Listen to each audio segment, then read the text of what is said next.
தை திருநாளின் இரண்டாம் நாளான நேற்று தமிழகமெங்கும் வழக்கமான உற்சாகத்துடன் மாட்டுப் பொங்கல் கொண்டாடப்பட்டது.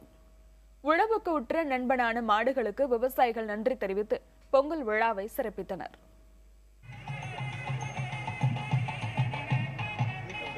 சங்கம் வைத்து தமிழ் வளர்த்த மதுரையில் சுற்றுலாத்துறை சார்பில் நடைபெற்ற மாட்டுப் பொங்கல் விழாவில் ஏராளமான வெளிநாட்டவர்கள் கலந்து கொண்டனர்.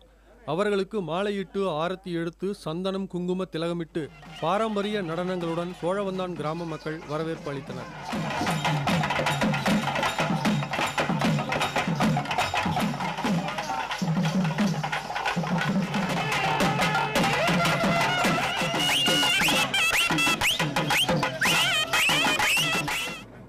கொடைக்கானல் அருகே வில்பட்டி கிராமத்தில் நடைபெற்ற சமத்துவ பொங்கல் விழாவில் வெளிநாட்டு பயணிகள் பங்கேற்றனர். தாரை தப்பட்டை முழங்க தப்பாட்டம் கரகம் உள்ளிட்ட பாரம்பரிய நடனத்துடன் அவர்களுக்கு வரவேற்பு அளிக்கப்பட்டது.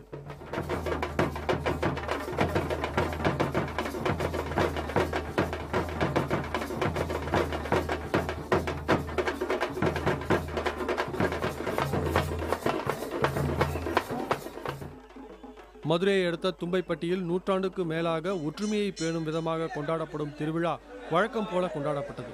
இஸ்லாமிய சமுதாயத்தைச் சேர்ந்தவரின் வீட்டிலிருந்து துணி பூஜை செய்யப்பட்டு அந்த சமூகத்தைச் சேர்ந்தவர்களால் கோயில் வரை சுமந்து வரப்பட்டு தலித் சமூகத்தைச் சேர்ந்தவரால் பூஜை செய்யப்பட்ட பிறகு கோயில் மாட்டிற்கு அந்த துணி அணிவிக்கப்பட்டது. மயிலாடுதுறையை அடுத்த வானாதிராஜபுரத்தில் நடைபெற்ற கோபூஜை விழாவில் நூற்றுக்கணக்கானோர் கலந்து கொண்டனர். திருவாரூர், சேலம் மாவட்டங்களில் மாட்டுப் பொங்கல் விழா உற்சாகமாக கொண்டாடப்பட்டது. உழவுக்கு உற்ற தோழனாக விளங்கும் மாடுகளை அலங்கரித்து உணவுகள் படைத்து நன்றி தெரிவித்தனர். விழுப்புரத்தில் தப்பாட்டம், பரதநாட்டியம் உள்ளிட்டவற்றோடு தமிழர்களின் பாரம்பரியம் பற்றிய கருத்தரங்கம், இசையரங்கம் உள்ளிட்ட நிகழ்ச்சிகள் நடைபெற்றன.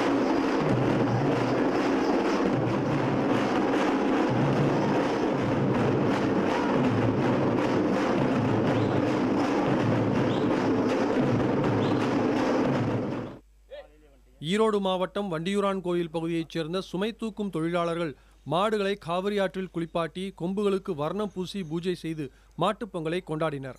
கோபிசெட்டிப்பாளையம் அருகே கொண்டையம்பாளையத்தில் கால்நடைகளுக்கு நோய் தாக்குதல் இல்லாமல் இருக்க வேண்டும் என்பதற்காக கால்நடைகள் போல் மண்ணால் உருவம் செய்து அடர்ந்த வனப்பகுதியில் உள்ள கோயிலுக்கு ஊர்வலமாக எடுத்துச் சென்று வழிபாடு செய்தனர்.